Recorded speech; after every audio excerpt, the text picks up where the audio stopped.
Samajwadi party ने रोली तिवारी मिश्रा और ऋचा सिंह को निकाला पार्टी से। समाजवादी पार्टी के नेता स्वामी प्रसाद मौर्य के विवादित बयान को लेकर खोला था मोर्चा।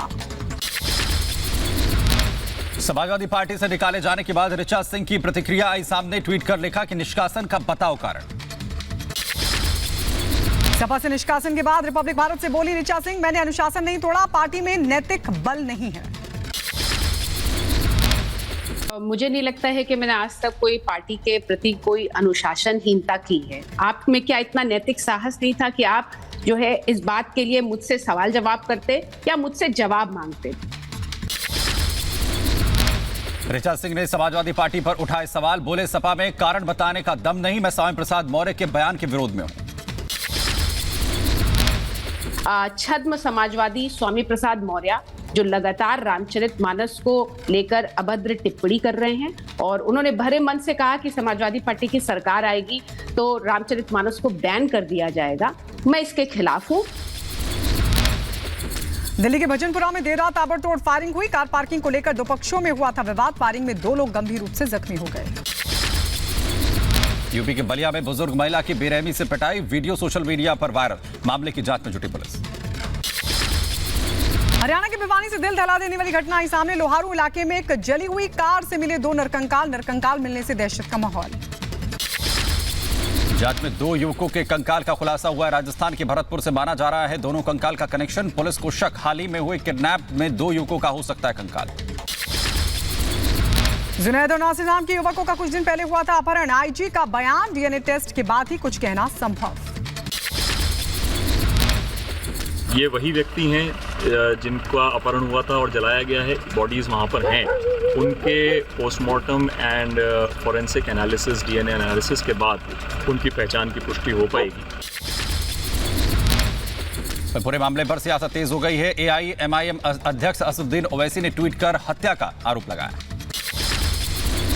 असम के जोरहाट में चौक बाजार इलाके में लगी भीषण आग में 100 से ज्यादा दुकानें जलकर खाक। आग लगने के पीछे की वजह बताई गई शॉर्ट सर्किट। फायर ब्रिगेड की 20 से ज्यादा गाड़ियों ने कड़ी मशक्कत के बाद आग पर पाया काबू। कपड़े और किराना की दुकानों में लगी थी आग, सभी दुकानों में रखा सामान खाक। हिंदू राष्ट्र मामले पर बीजेपी नेता दुष्यंत गौतम का बयान, भारत हिंदू राष्ट्र तभी बन पाया था जब देश आजाद हुआ था और धन के नाम पर पाकिस्तान बना था। तो उसी दिन निर्धारित हो गया था जब देश आजाद हुआ था और धर्म के नाम पर पाकिस्तान बना था। पलामू में हिंसा के बाद तनाव अब भी बरकरार है। पुलिस की मौजूदगी में आज पढ़ी जाएगी जुमे की नमाज। पलामू में रविवार तक बंद रहेगा इंटरनेट। जुमे की नमाज और शिवरात्रि पर हिंसा भड़कने की आशंका। अर्धसैनिक बलों ने निकाला फ्लैग मार्च। पलामू के बांके में हिंसा पर बाबूलाल मरांडी का हेमंत सोरेन पर हमला, कहा उन्माद को बढ़ावा दे रही है सरकार, हिंसा की घटनाएं साजिश का हिस्सा।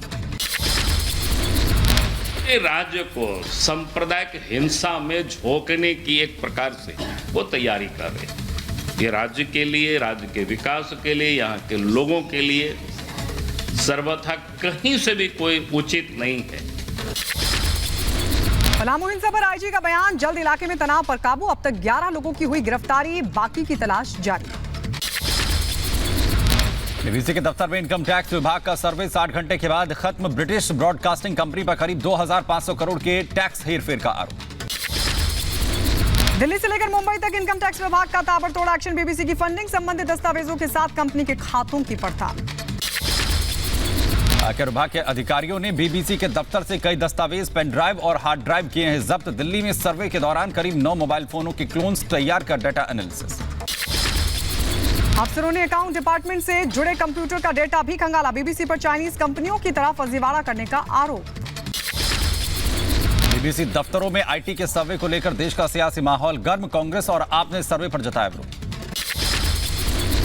बीजेपी नेता दुष्यंत गौतम का विपक्षी दलों के आरोपों पर जोरदार पलटवार। दोषियों पर एजेंसियां करेंगी जरूरी कार्रवाई। सांसद नवनीत राणा ने लिव इन में रहने वालों पर उठाए सवाल, कहा लिव इन रिलेशनशिप हमारा कल्चर नहीं, कहा इसके खिलाफ संसद में उठाएंगे आवाज। मनीषा शर्मा मौत मामले में चार्जशीट दाखिल। बालिग पुलिस ने वसई कोर्ट में 500 पेज की चार्जशीट दाखिल की। मामले में 23 फरवरी को वसई कोर्ट में होगी सुनवाई। आज बॉम्बे हाई कोर्ट में शिजान की याचिका पर होनी है सुनवाई। श्री कृष्ण जन्मभूमि और शाही ईदगाह मस्जिद विवाद मामला सिविल जज सीनियर डिवीजन की अदालत में होगी मामले की सुनवाई। मामले में दोनों पक्ष रखेंगे अपनी अपनी दलीलें। केस ट्रांसफर होने के बाद ऑर्डर 7 रूल 11 पर दोबारा होगी बहस। मुजफ्फरनगर में 16 साल पुराने हत्या के मामले में कोर्ट का फैसला, 2 हत्यारों को उम्र कैद और 10-10 हजार रुपए के अर्थदंड की सजा।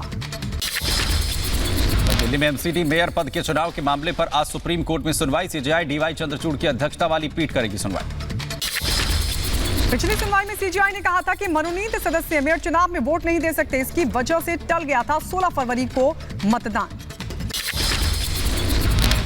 सदा हत्याकांड में आरोपी आफ्ताब पूनावाला की याचिका पर साकेत कोर्ट में आज सुनवाई। याचिका में चार्जशीट की कॉपी और वीडियो को व्यवस्थित ढंग से देने की मांग। जेल में बंद अब्बास अंसारी की पत्नी निकत अंसारी का 3 दिन के लिए पुलिस कस्टडी रिमांड मंजूर। जेल में पत्नी से अब्बास की अवैध मुलाकात हुई थी। ड्राइवर नियाज से 5 दिन होगी पूछताछ। राजस्थान के भीलवाड़ा में महामंडलेश्वर स्वामी हंसराम उदासीन को मिली धमकी के बाद सर्व हिंदू समाज में गुस्सा है। कल कलेक्ट्रेट कार्यालय के बाहर लोगों ने किया विरोध प्रदर्शन, सुरक्षा की मांग की। यूपी के जौनपुर जिला प्रशासन की बड़ी कार्रवाई, गैंगस्टर जितेंद्र यादव की 3 करोड़ 7 लाख रुपए की संपत्ति कुर्क। उत्तर प्रदेश के बदायूं में शिक्षा मंत्री गुलाब देवी ने रामचरितमानस विवाद पर सपा को घेरा। स्वामी प्रसाद मौर्य के रावण से कर डाली तुलना। यूपी के प्रयागराज में अल्पसंख्यक समाज के लोगों ने बीजेपी प्रदेश मंत्री अनामिका चौधरी का किया स्वागत। इस दौरान अनामिका चौधरी ने स्वामी प्रसाद मौर्य पर बोला हमला। यूपी के अम्बेडकर नगर में डीएम सैमुअल पाल ने जन्म मृत्यु रजिस्ट्रेशन को लेकर कर्मचारियों को दिए निर्देश। कहा 21 दिन में जारी करें जन्म मृत्यु का प्रमाण पत्र। यूपी के बागपत में तेज रफ्तार का कहर, बाइक सवार को बेकाबू बस ने रौंदा। हादसे में बाइक सवार 2 भाइयों की दर्दनाक मौत हुई।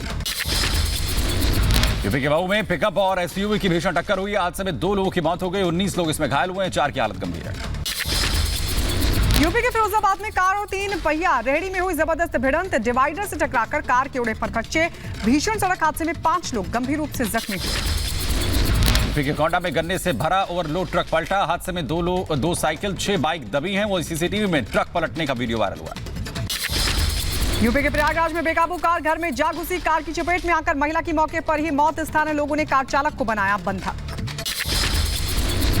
यूपी के बलिया पूर्व प्रधान की गोली मारकर हत्या। अज्ञात बदमाशों ने बाइक रोककर मारी गोली। रसदा थाना इलाके के नुथुपुर गांव के पास हत्या की वारदात।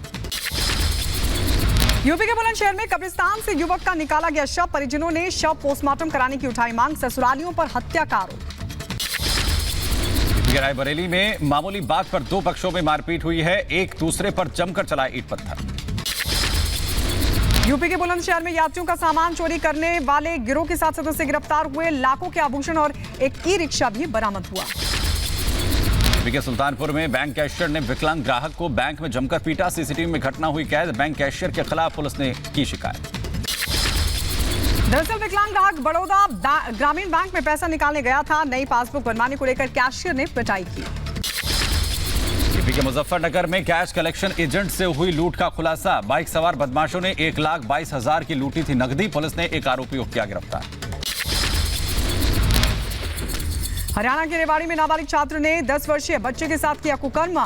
पुलिस ने आरोपी को बाल सुधार गृह भेजा। यूपी के बदायूं में विवाहिता की हत्या का खुलासा। प्रेमी ही निकला हत्यारा। प्रेमी ने फोन करके महिला को अपने गांव बुलाकर की हत्या। यूपी के महोबा में पानी भरने गई किशोरी के साथ छेड़छाड़। विरोध करने पर पीड़िता और परिवार को पीटा गया। 3 दबंगों ने सरेआम की मारपीट। तेलंगाना के मलकागिरी में 2 अंतर्राज्यीय ड्रग तस्कर गिरफ्तार। तस्करों से 3 किलो गांजा और 2 मोबाइल फोन बरामद।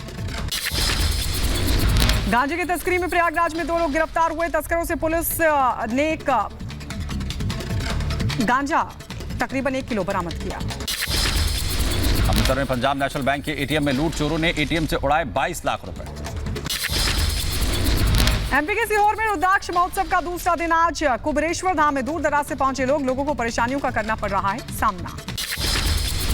यूपी के बलिया में गंदे नाले के पानी से स्कूली बच्चे जाने को मजबूर। 3 दिन में कार्रवाई करने के आदेश के बाद भी नहीं हुआ सुधार। 4 बीजेपी कार्यकर्ताओं की हत्या के विरोध में छत्तीसगढ़ के बस्तर में प्रदर्शन हुआ। बीजेपी कार्यकर्ताओं ने आईजी दफ्तर के बाहर जताया विरोध। बरेली पहुंचे आरएसएस चीफ मोहन भागवत। 4 दिवसीय कार्यक्रम के दौरान ब्रिज प्रांत के प्रचारों के साथ करेंगे संवाद। आज से 3 दिन मुफ्त में कर सकेंगे ताजमहल का दीदार। पर्यटन को शाहजहां मुमताज के मकबरे को देखने की भी इजाजत। शाहजहां के 368वें उर्स के मौके पर 19 फरवरी तक फ्री एंट्री। उर्स के दौरान तीनों दिन खास कार्यक्रम का आयोजन। कोलकाता में इंटरनेशनल सी फूड फेस्टिवल का आयोजन। G20 देशों को ध्यान में रखकर फेस्टिवल का किया गया आयोजन। शिवरात्रि के मौके पर अमृतसर में निकाली गई पारंपरिक यात्रा। सिर पर घड़ा रखकर गली में ढोल बजाते यात्रा में शामिल हुए श्रद्धालु। महाशिवरात्रि से पहले महाकाल की नगरी उज्जैन में विरोध की विशेष तैयारियां। 21 लाख दीपों से जगमग होगी महाकाल की नगरी उज्जैन। 21 लाख दिए जलाकर अयोध्या का रिकॉर्ड तोड़ विश्व रिकॉर्ड बनाने की तैयारी। महाशिवरात्रि को शिप्रा तट पर शिव ज्योति अर्पणम कार्यक्रम का आयोजन। 12वें विश्व हिंदी सम्मेलन पर फिजी के नाडी में हिंदी की धूम। सम्मेलन में दुनिया भर के 50 देशों के प्रतिनिधि ले रहे हैं हिस्सा। सम्मेलन में फिजी उप प्रधानमंत्री का बयान। पिछले 140 सालों से फिजी में हो रहा है हिंदी भाषा का प्रचार और प्रसार। सम्मेलन पर विदेश मंत्री एस जयशंकर का बयान। सांस्कृतिक मुद्दों को आगे बढ़ाने में हिंदी का अहम योगदान। भारतीय मूल के नील मोहन होंगे यूट्यूब के नए सीईओ। सुंदर पिचाई के साथ करेंगे काम। यूट्यूब की सीईओ सुसान वोजिकी के इस्तीफे के बाद नील मोहन को कमान। कभी भी गिरफ्तार हो सकते हैं पाकिस्तान के पूर्व प्रधानमंत्री इमरान खान। लाहौर में इमरान समर्थकों का लगा भारी जमावड़ा। इमरान खान का गिरफ्तारी से बचने के लिए हथकंडा। छावनी में तब्दील हुई जमान पार्क का पूरा इलाका। पाकिस्तानी पत्रकार ने साझा किया वीडियो। भारी संख्या में पुलिस बल की तस्वीरें दिखी वहां पर। तुर्की सीरिया में विनाशकारी भूकंप से मरने वालों की संख्या 43,000 के पार पहुंची। विनाशकारी भूकंप में 1 लाख से अधिक लोग घायल हुए। तुर्की में जारी है जिंदगी बचाने की जंग। 248 घंटे बाद कहरनमारस में 17 साल की लड़की का किया गया रेस्क्यू। 10 दिन पहले आए भूकंप के बाद मलबे में दबी थी लड़की। बेहतर इलाज के लिए अंकारा भेजा गया। विनाशकारी भूकंप के बाद अब भी लोगों को मलबे से परिजनों के जीवित बचने का इंतजार। त्रासदी में बचे लोगों ने नष्ट इमारतों के पास से जाने से किया इनकार। तबाही के बाद सीरिया में भी जारी है राहत और बचाव का काम। मलबे से बचाए गए लोगों का शहर के अलग अलग अस्पतालों में जारी है इलाज। चीनी गुब्बारे पर अमेरिकी राष्ट्रपति जो बाइडेन का बयान। आसमान में दिखे तीनों गुब्बारे निजी कंपनियां शोध संस्थानों से जुड़े। हवा में चीनी गुब्बारे को मार गिराने पर बोले बाइडेन। चीनी गुब्बारे को मार गिराने के लिए माफी नहीं। रूस यूक्रेन जंग के बीच इजरायली विदेश मंत्री का यूक्रेन दौरा। राजधानी कीव में यात्रा के दौरान बजे हवाई हमले के सायरन। रूसी आक्रमण के बाद किसी वरिष्ठ इजरायली अधिकारी की यह पहली यात्रा। सेनेगल में चुनाव से पहले विपक्षी नेता के खिलाफ कार्रवाई। 20 सड़क कार का शीशा तोड़कर पुलिस ने किया गिरफ्तार। रूस के साथ जंग में मारे गए यूक्रेनी सैनिकों को उनके परिजनों ने किया याद। कीव के बुचा में तस्वीरों पर फूल और मोमबत्ती जलाकर शहीदों को दी गई श्रद्धांजलि। उत्तर कोरियाई नेता किम जोंग उन ने कई परियोजनाओं का किया शुभारंभ। राजधानी प्योंगयांग में नए शोपीस हाउस फूड प्रोजेक्ट्स का निर्माण इन परियोजनाओं का खास हिस्सा है। ताइवान के 5 दिनों के दौरे पर पहुंचे पैराग्वे के राष्ट्रपति आब्दो बेनिटेज। ताइपे में राजकीय सम्मान के साथ राष्ट्रपति टाई इंग वेन ने किया स्वागत। पैराग्वे के राष्ट्रपति ने ताइवान के संप्रभुता का किया समर्थन। कोरोना के दौरान मदद के लिए भी ताइवान का जताया आभार। अमेरिका के डेट्रॉयट में पटरी से उतरी मालगाड़ी। पटरियों को पहुंचा नुकसान। कई ट्रेनों को किया गया रद्द। इटली के कई हिस्सों में भारी बर्फबारी। सड़क को खोलने के लिए बर्फ हटाने में जुटा है स्थानीय प्रशासन। न्यूजीलैंड में तूफान का जारी है कहर। अब तक तूफान से 6 लोगों की मौत की खबर।